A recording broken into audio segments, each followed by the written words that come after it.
ಕಾರ್ಮಿಕ ಹಾಗೂ ಧಾರವಾಡ ಜಿಲ್ಲಾ ಉಸ್ತುವಾರಿ ಸಚಿವರಾದ ಸಂತೋಷ್ ಲಾಡ್ ಅವರ 50ನೇ ಜನ್ಮದಿನದ ಅಂಗವಾಗಿ ಇವತ್ತು ಮತ್ತು ನಾಳೆ ಅಳ್ನಾವರ ಹಾಗೂ ಕಲಘಟಗಿಯಲ್ಲಿ ಹಲವು ಕಾರ್ಯಕ್ರಮಗಳನ್ನು ಹಮ್ಮಿಕೊಳ್ಳಲಾಗಿದೆ. ಇಂದು ಅಳ್ನಾವರದಲ್ಲಿ ಸಂಜೆ 5 ಗಂಟೆಗೆ ಕೆರೆ ಶಾಲೆ ಮೈದಾನದಲ್ಲಿ ಹಾಗೂ ನಾಳೆ ಕಲಘಟಗಿಯ ಅಮೃತ ನಿವಾಸ ಆವರಣದಲ್ಲಿ ಕಾರ್ಯಕ್ರಮ ಆಯೋಜಿಸಲಾಗಿದೆ. ಕಾರ್ಯಕ್ರಮದ ಪ್ರಮುಖ ಆಕರ್ಷಣೆಯಾಗಿ Zee Kannada Colors Kannada reality show ಕಲಾವಿದರಿಂದ ಹಾಗೂ ಕಾಮಿಡಿ ಕಿಲಾಡಿ ಕಲಾವಿದರು, ಸರಿಗಮಪ ಗಾಯಕರು ಹಾಗೂ ಡಿಕೆಡಿ ಶೋನ ಕಲಾವಿದರಿಂದ ಮಹಾ ಮನೋರಂಜನೆ ಇರಲಿದೆ. ಇನ್ನು ಈ ಕಾರ್ಯಕ್ರಮದಲ್ಲಿ ಕಲಘಟಗಿ ವಿಧಾನಸಭಾ ಕ್ಷೇತ್ರದ ಅಳ್ನಾವರ ತಾಲೂಕಿನ ಪದವಿ ವಿದ್ಯಾರ್ಥಿಗಳಿಗೆ ಪ್ರೋತ್ಸಾಹ ಧನ ವಿತರಿಸಲಾಗುತ್ತೆ. ಅಲ್ಲದೆ ಗುರುವಂದನಾ ಕಾರ್ಯಕ್ರಮ ಸಹ ನಡೆಯಲಿದೆ.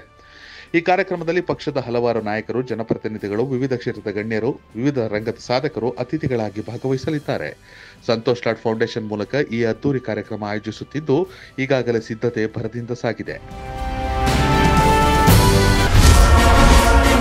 ಕನೆಕ್ಟ್ ಕರ್ನಾಟಕ, ಇದು ನಿಮ್ಮ ನೆಟ್ವರ್ಕ್.